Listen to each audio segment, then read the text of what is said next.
Well, ladies and gentlemen, welcome to this Asia Scotland Institute webinar on Vietnam, where we're honoured to have His Excellency Ambassador An in London talking to us with other colleagues in London, and we are being joined from both Hanoi and Ho Chi Minh City. So we've got a broad spread of expertise to address the particular subjects that we thought it would be interesting to touch on in this morning's, and for those in Asia's, afternoon event.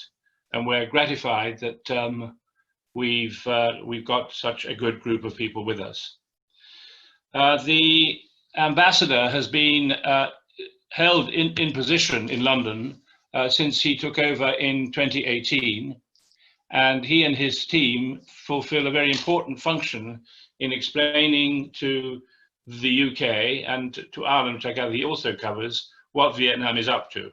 And we thought that the story of Vietnam at the moment as one of the most resilient economies in Southeast Asia was well worth listening to, particularly as the way in which it has dealt with COVID-19 so successfully is perhaps a lesson to us all as to how to deal with these issues, and then to look at the way in which its economy begins to bounce back. Vietnam's position in Asia and its international relationships with its neighbours, especially China, are something on which I hope we will be able to dwell in the coming minutes. And then, of course, the ways in which in the United Kingdom and in Scotland, where I am based, we can interact and trade more effectively with Vietnam in particular areas that encompass infrastructure, education, healthcare, tourism, and many other areas. And so what I'd like to do now is to ask Doug Cook to play the film which we received from the Vietnamese embassy, and then we will move forward with the presentations. Thank you for joining us. Welcome to Vietnam.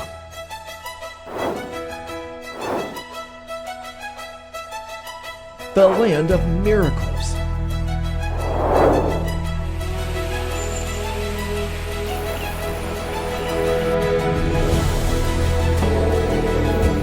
Exotic Vietnam boasts its long-standing history. As Southeast Asia's most diverse country, Vietnam is a land with much to offer. From its natural wonders to its historical marvels, Vietnam is a country of staggering beauty.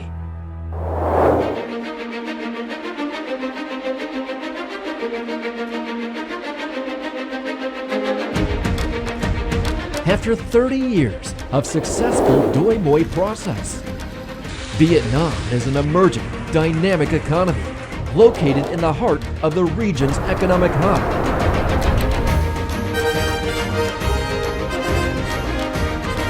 The economy always keeping pace with new regional and global economic trends and offers practical opportunities and unlimited possibilities for business people and investors.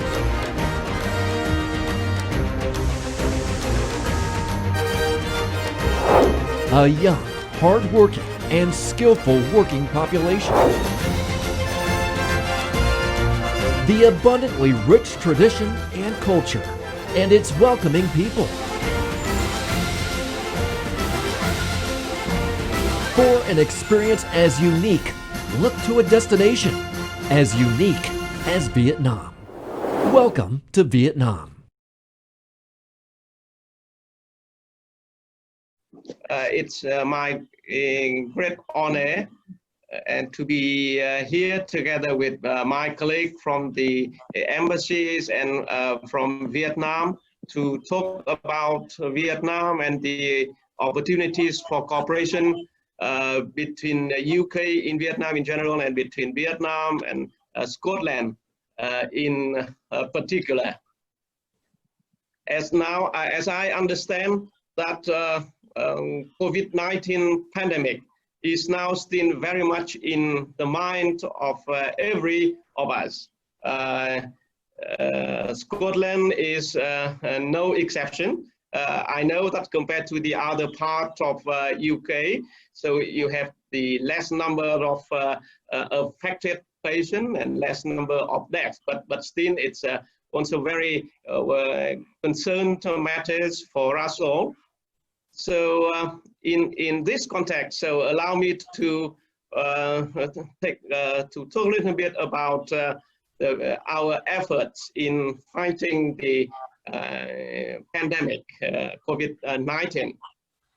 As you might know that now the virus started from Wuhan, China, and Vietnam is very close by, a very close neighbor of China. We have the very long border and very extensive exchange of peoples and business between the two countries. And Vietnam is also one of the countries outside China which have the earliest patient affected with COVID-19 in early January. But so far, we have altogether about 335 cases affected positive with virus, but no fatalities yet, and with such a big population.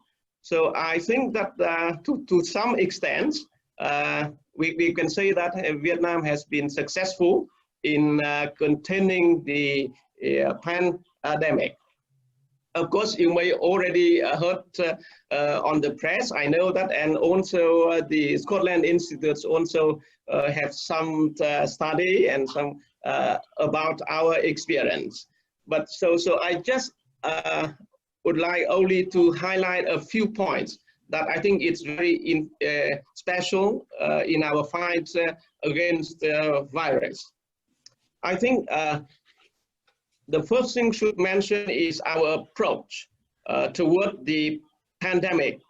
I think for Vietnam, the governments follow these three guiding principles for fighting the virus. First, we put the safety and the life of the people as our top priority. And second, we are always keep in mind the thing that it's better prevention than cure. And the third thing is that we treat the pandemic as a war. So that I think these are these guiding principles governing all our activities of the governments and of the people against the pandemic. And with regard to the action of the government, I think the Vietnamese government take a very early, very swift action against the virus.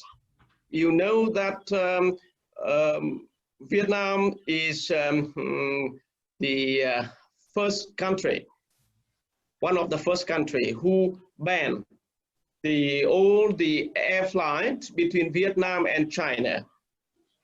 Right after we discover one patient affected with virus. And for Vietnam, it's very hard, very difficult decision we have to make given the economic and the political impacts on these activities. You know that daily between Vietnam and China, we have about 640 flights back and forth. So we have to cancel and have to make even close the border. So the government take a very swift and very resolute thing. So it helped. And the second thing that I should like to mention about that's the role of propaganda and information spreading. So the government and the people adopt a very creative ways of information spreading, of propaganding about the virus, the dangers of the virus, and how to find, how to prevent the spread of the virus. So it create the clear understanding and consensus of the people. And third thing, I think that we could be successful because we have the full support of the people. So without the consensus and without the sacrifice of the individual who put the interest of the community before each individual interest, that we can be able to carry out the isolation, mandatory isolation, to carry out the mandatory mask wearing to prevent the spread of virus. And I think thanks to these efforts, so Vietnam, I think also was one of the first country who've been able to resume the normal activities now, and to recover the economy. So that as a country early recovered from the pandemic, Vietnam is ready to share with friends, including UK and Scotland, about our experience in the fight, bad and good as well, against the virus. But we are also prepared to share our limited resources. Here I mean the protective equipment, like masks, like gowns, with our friends to help our friends to cope with the virus. And now I'm very glad to inform you that within the next few days, our embassy, together with the support of the Vietnamese government and the Vietnamese company, we are going to find UK with hundreds of thousands of medical masks. And of course, Scotland will be in the list. So that's the first part. I would like to say a little bit about the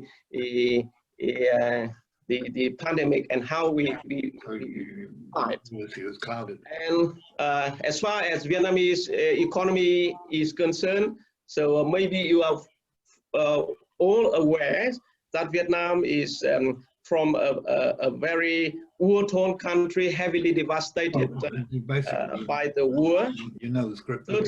30 years ago, Vietnam was among the poorest country in the world. But now we become the middle-income country with, I can say, the fastest growing economy in the world. For the last 30 years, our growth rate averaged 6.5%. So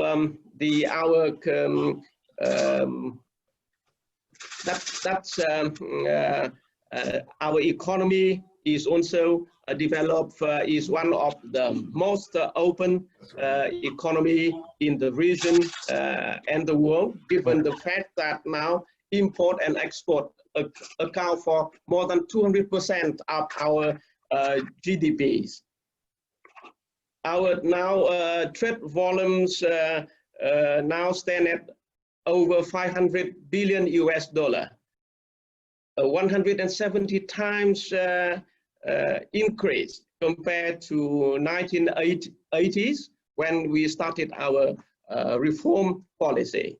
So far, we have about 12 signed and ratified FTAs, bilateral and multilateral, with all big partners of the world.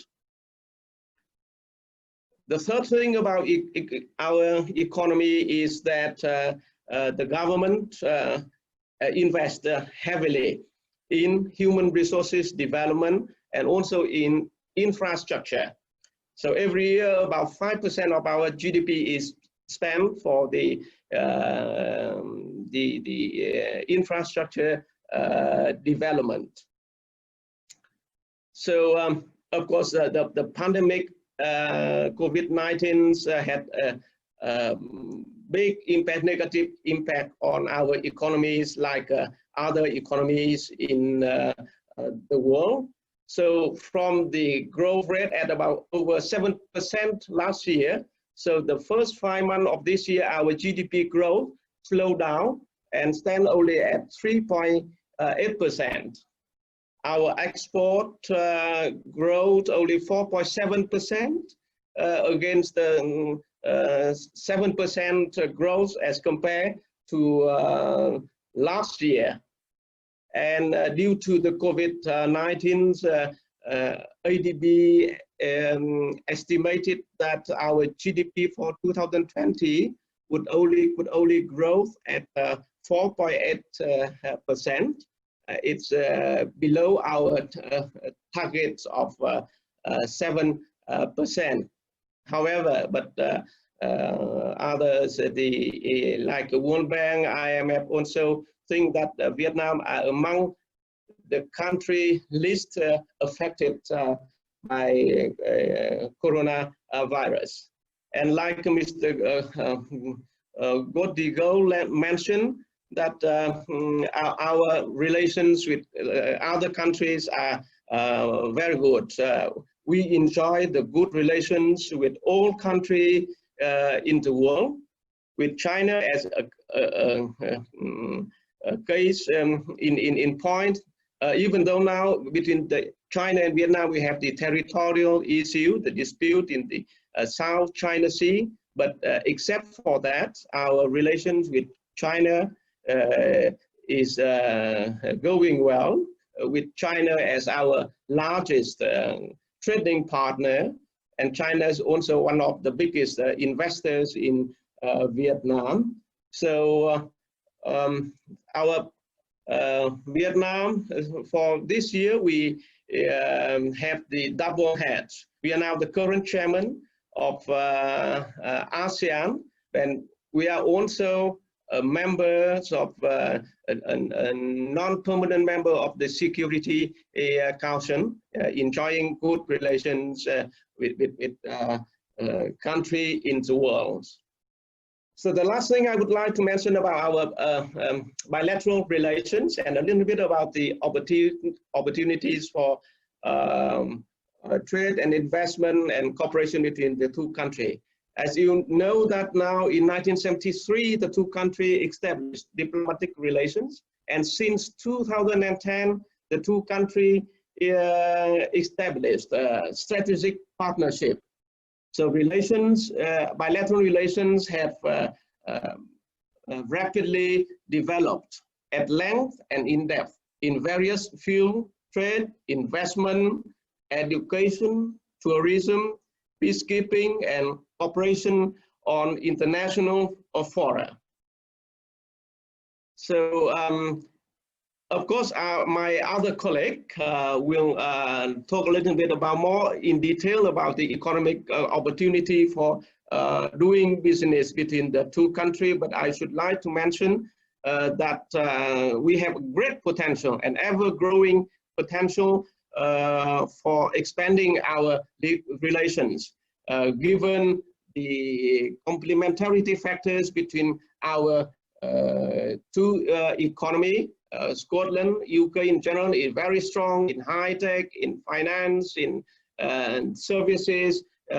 Vietnam has great strength in manufacturing and things like that. Scotland, for example, I think that now whiskey export account is very the major export for UK, for Scotland. And the Vietnamese people like Scottish whiskey very much. For your information, you know that now the World Guinness, for the world record holder for the most valuable collection of whiskey is a Vietnamese. It's not Scottish or British, it's a Vietnamese. So it shows that how your products are appreciated in Vietnam. Golf originated from Scotland, and now it's become a very popular type of sport in Vietnam. So I think playing golf and tasting whiskey could be a very attractive to the Vietnamese tourists going to UK in general and Scotland in particular. Another thing is that you know that now Vietnam and the EU signed the EVFTA, which now UK is still part of it. But moreover, Vietnam and UK is also negotiating a bilateral FTA, which basically will be EVFTA rollover. So I think when UK leave EU, we can have the bilateral FTA to facilitate further trade and investment in the two countries. UK is now applying to be a member of dialogue partners of ASEAN.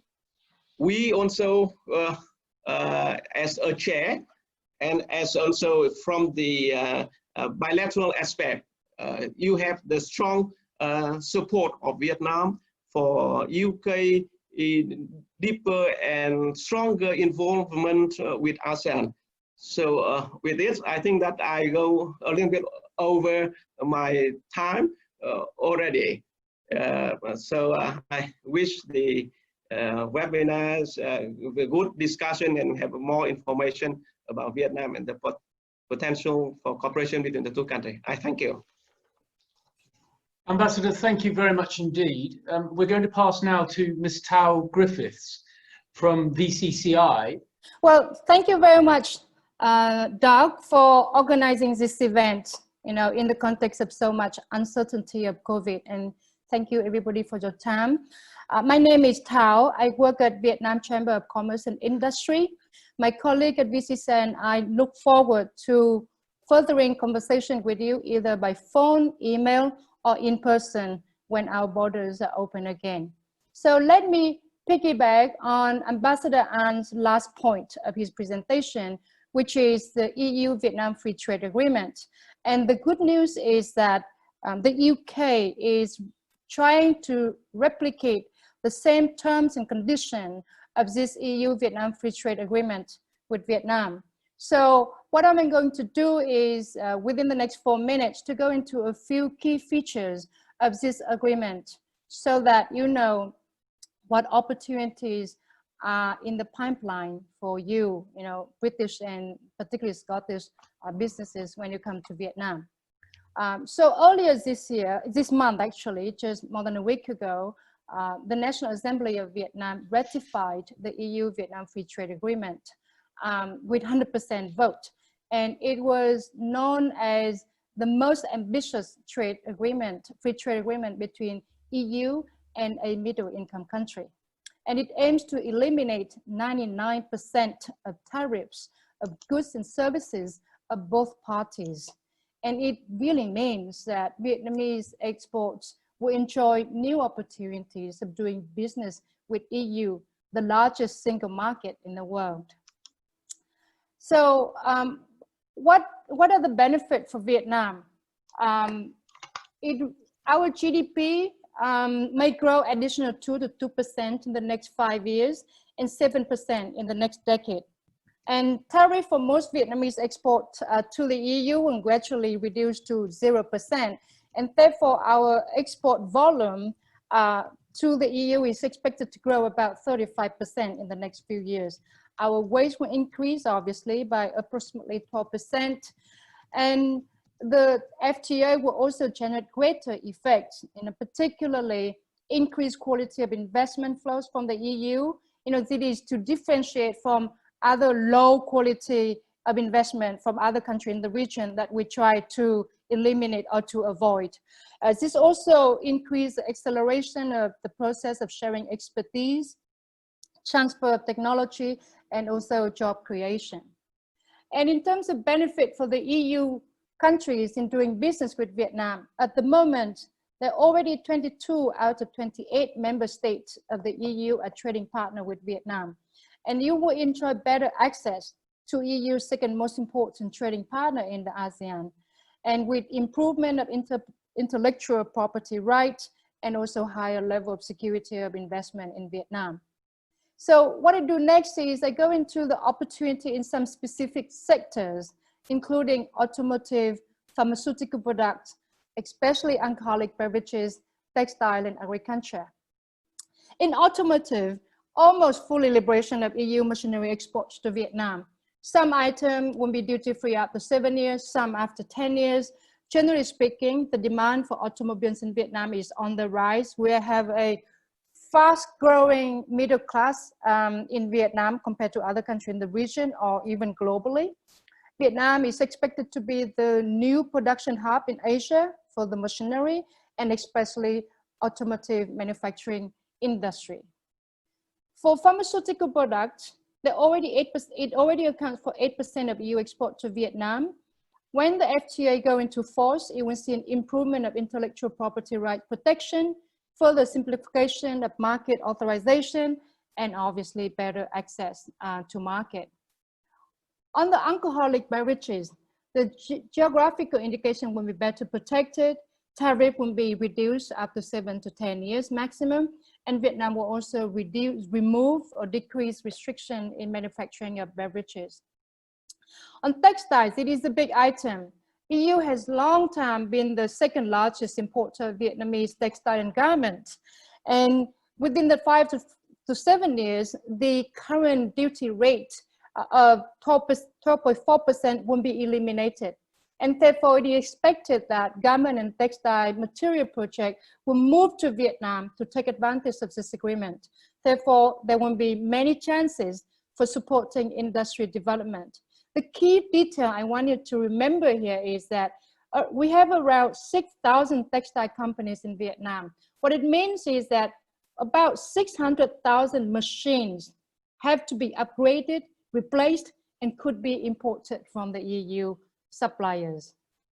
On agricultural products, also one of the major import-export items between EU and Vietnam, the EU offered duty-free quota for Vietnamese rice and sugar products. Other agro-food that enjoy tariff elimination right at the entry includes coffee, pepper, natural honey, also vegetable and fruit. And in summary, the impact of this EU-Vietnam Free Trade Agreement for both parties, Vietnam and the EU market, will be tremendous. It makes trading more transparent and more competitive. The investor from the EU, from the UK and Scotland will have a better access to markets in Vietnam. You will see higher quality standard and intellectual property will be protected, will be safer. So these are the few key points of the EU Free Trade Agreement with Vietnam that we hope to go into effect, next month. And we also hope that the UK will soon conclude its negotiations with Vietnam on the terms and conditions of the Free Trade Agreement so that we can promote further trade and investment between UK, Scotland, and Vietnam. So here are my contact details. I really look forward to corresponding with you either by email or by phone or in person one of these days in the near future. Thank you very much. Thao, thank you very much indeed. I'm going to pass over now very briefly to Mr. Nguyen Tuan Hai, who's the General Director of the International Chamber of Commerce in Vietnam, who's going to just follow up on a couple of those points. And then I'll pass over to Mr. Duc, who will be talking about some more practical aspects of trade and entrepreneurialism. Yeah, presentation made by our ambassador and my colleague Ms. Pao. I wanted to add and share some thoughts about, especially about the opportunity of the trade and investment between Vietnam and UK and also including Scotland. And I fully agree with our ambassadors that we should think about the FTA between Vietnam and UK after the FTA between Vietnam and the EU will be enforced. But at the moment, even without the FTA, bilateral FTA between Vietnam and the UK, but we still have, just from my own view, there's still a lot of opportunity of the trade and investment between Vietnam and the UK, especially for UK businesses who want to do it in Vietnam. Yeah, first, because we as you know that once FTA between Vietnam and EU in force, and Vietnam we enjoy a lot of benefit from such FTA. But if the UK company, they see if they can come to the Vietnam, they have their own business here, then they can enjoy such a benefit. The reason why the UK company, UK business, they quite the first thing to my own is that UK businesses normally regarded as a reliable and long-term partner in Vietnam. UK in general, you have a very good image in Vietnam that you are very reliable partner. And UK business, you are very familiar with the EU market. And once you are here, you can enjoy the benefit from the FTA between Vietnam and EU. And and also I agree with the colleague from Mr. Ngoc, or I don't remember. They just mentioned about some sectors that UK and Vietnam can work together. Yes, like he said, he talked about the sector of the infrastructure, education, healthcare, and tourism, and etc. Especially for this fourth sector, I think that there are the big potential for cooperation between Vietnam and UK. Why? Because as you know that even now the Vietnam can say that less developed country compared with the UK, but frankly speaking, the living standard of Vietnam now improved and better, much better than about 10 or 20 years ago. Then the people, especially the people living in a big city like Hanoi or Ho Chi Minh City, they can adapt education standard, healthcare standard, or even the tourism standard from the UK. Then to come here, then then I think the business, UK business come here, they can then a lot of opportunity for you. And from the government of Vietnam, as you may know that I can see in mass media that our government very insists to want to do more work so that we will have a more favorable business environment for the foreign company who want to do in Vietnam. And especially now, even the top leader of the government now, they talk a lot about the institutional reform. That it means that it's more transparency, more incentive for the Mr. Hai, that's very encouraging. Thank you very much indeed. I'm conscious of time because I just wonder if I could ask Mr. Duc, who is an entrepreneur in Vietnam, if perhaps you could just add a couple of comments, and then perhaps we could open up the call to questions from our audience. Hi, thank you for letting me the chance to share. So speaking from Saigon, I'd just like to confirm what our ambassador just said about how Scotland influenced the south of Vietnam during the social distance. So during the daytime, we went out to play golf, and then the nighttime we drink Scotch whiskey. So I guess that's why the Vietnam now having the lowest impact in terms of the COVID-19. So just kidding a bit, but I would believe that now we back in business again. Out of all of the statistics number, you look at the road now, we have a very heavy traffic jam. It's a very strong proof that we are back in business. And on behalf of the small and medium enterprise in the South, I can say that the UK and Scotland is a very important business partner for us. I myself now we are on the way to sign a very big contract to become the franchise of the e-learning online education with the UK company. You know that the COVID-19 has changed the lifestyle of the people in Vietnam forever in the way people moving from offline over to online. And because of the business is down in some way, so that people now they go back for education. And that's what creates a lot of opportunity for us. So I would say that for the business between the UK and Vietnam, there are many factors that Ms. Tao already shared about education, about healthcare, about the lifestyle. But I would say that education is a very big factor right now.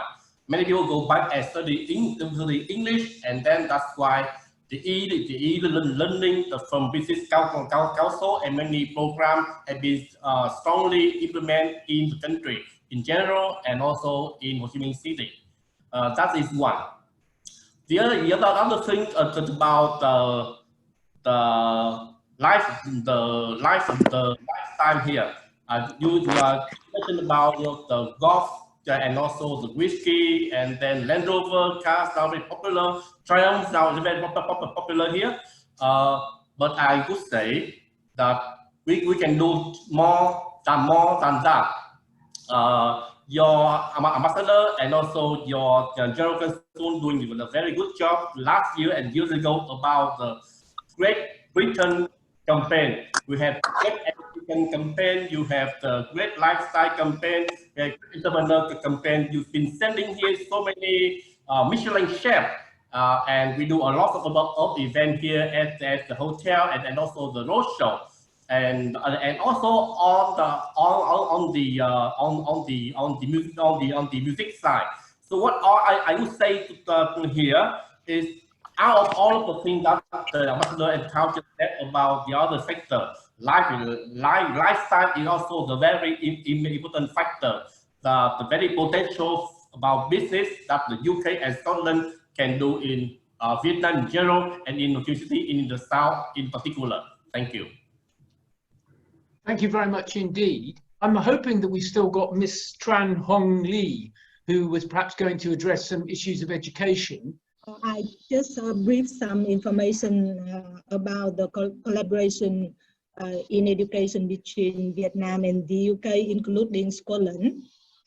As you know, that the collaboration in education between the two countries is the best in the past few years, and in 2019. We have a very big delegation from the Minister of Education and Training with many universities and schools in Vietnam visited the UK, and we signed many MOUs and agreements with different levels, from the Department for Education to school level. And I just mentioned it to show you the opportunities and the winning needs of collaboration between the institutions, schools, and organizations in Vietnam with the partners from the UK. And so far, the number of the Vietnamese students in the UK is about 12,000 students. However, the number of Vietnamese students in Scotland is still very limited. So I think we should discuss further to how to accelerate the collaboration in education between Scotland and Vietnam. And if you have any specific question, I can answer. Thank you very much indeed. I'm going to pass over to Adrian, who has a particular question about education, which you may be able to answer, or others will. Thank you. Yes, thank you very much for this opportunity. My name is Adrian Smales. I'm a research fellow and a PhD student at Edinburgh Napier University. We have a number of world-class technologies that we develop. I myself teach from time to time in China around STEM education, specifically around IoT. How can we engage with some universities in and around maybe Hanoi or Ho Chi Minh, that we can extend our world-class technologies and our education within that environment? Because specifically, we actually have cybersecurity degrees that are GCHQ accredited. So these are the highest level accreditations that degrees can have. We within Edinburgh Napier University have something called the Cyber Academy, which is tailored towards offering education around cybersecurity and other security related matters to organizations and companies. So far, there are some trainee programs that is a joint venture between some university in Scotland, like Stirling, or some other university, with some university in Vietnam, like Phương Đông University and Hanoi, Ho Chi Minh City, University of Social Science and Humanities. And also we have some collaboration between University of Edinburgh and some others in Glasgow with some university in the UK Vietnam higher education network that created by the British Council and the Ministry of Education and Training.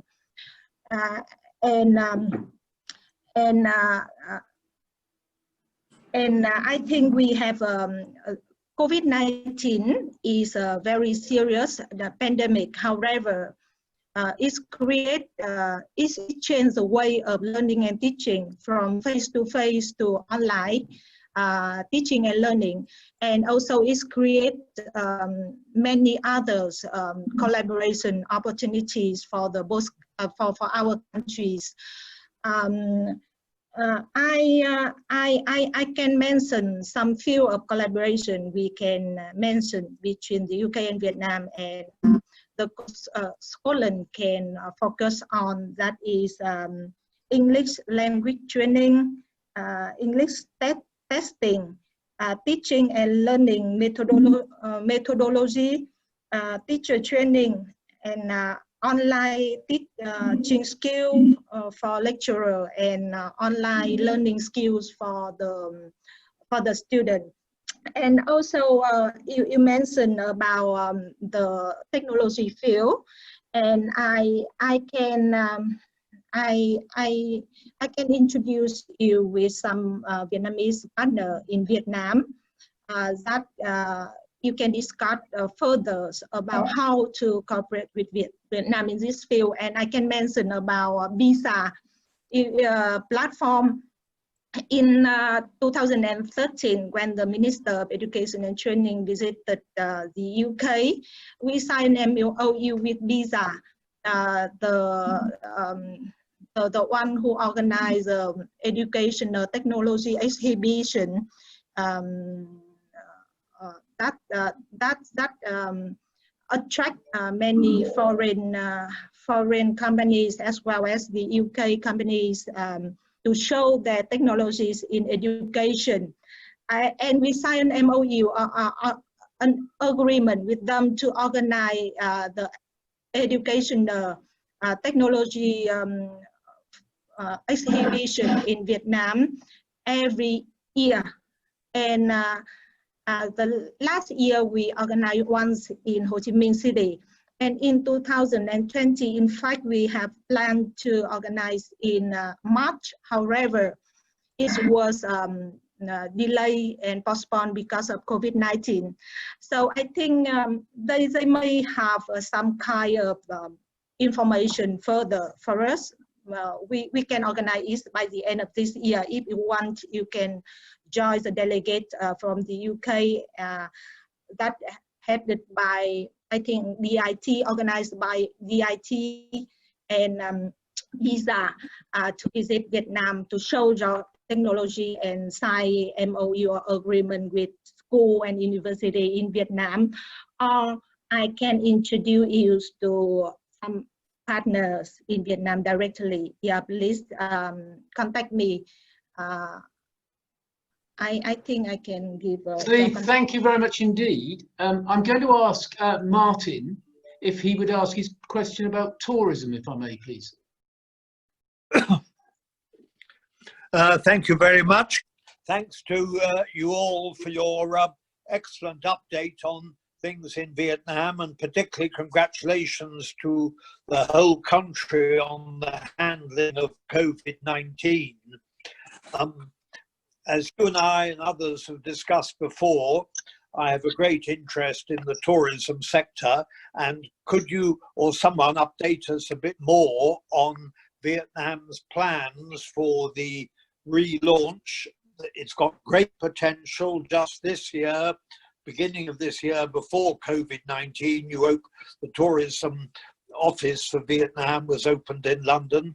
It would be great to hear more about the plans for the recovery of that sector, which of course is a huge global challenge. Thank you very much.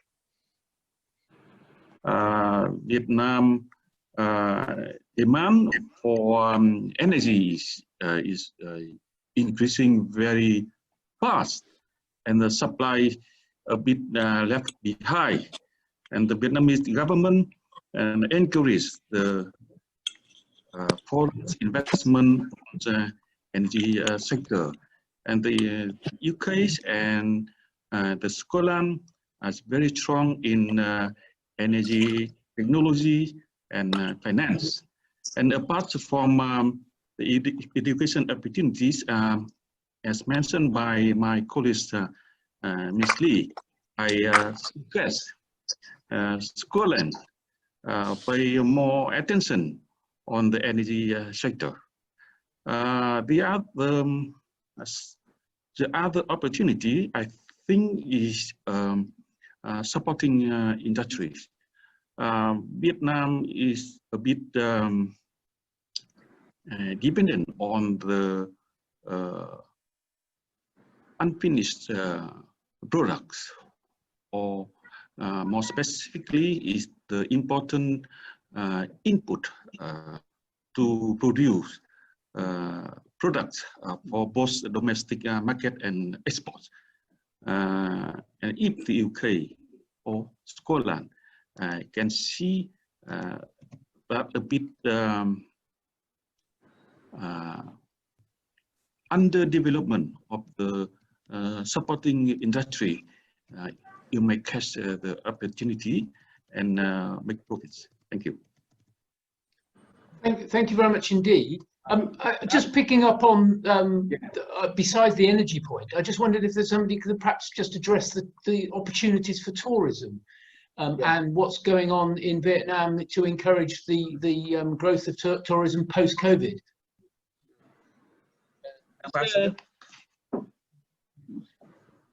Yeah, thank you.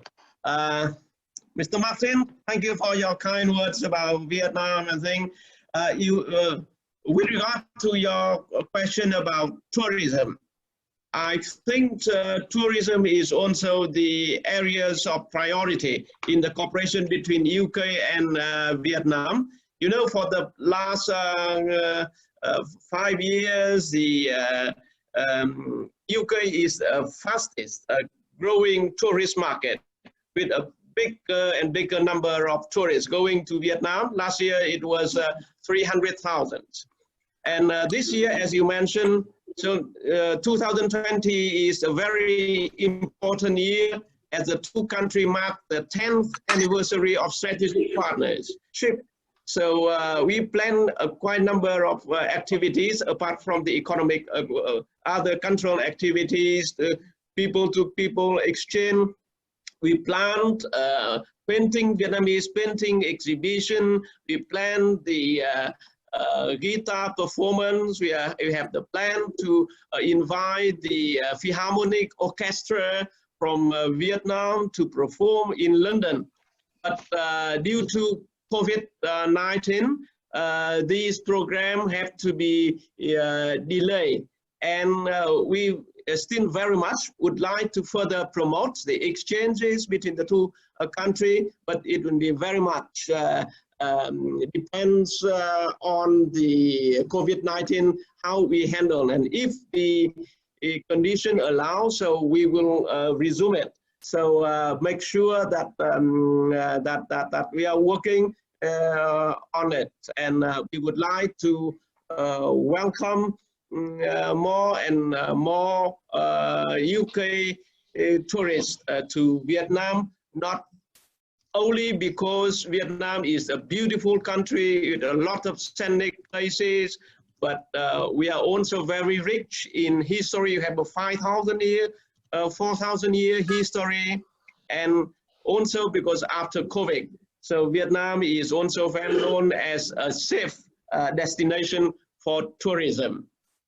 Going to Vietnam, so you can combine business and tourism. So that's what we are working. And now in Vietnam, we have gradually resumed the flight tourists from the some markets, from Korea, from Japan, maybe from China, and hopefully we would be able to resume the direct flight between UK and Vietnam to facilitate travel between the two countries. Thank you.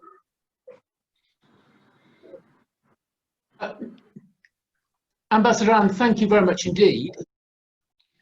Doug, thank you very much. And Ambassador and your team, we are immensely grateful to you for, in a short period of time, covering a broad range of subjects relating to Vietnam. And I know there are many others that we could ask.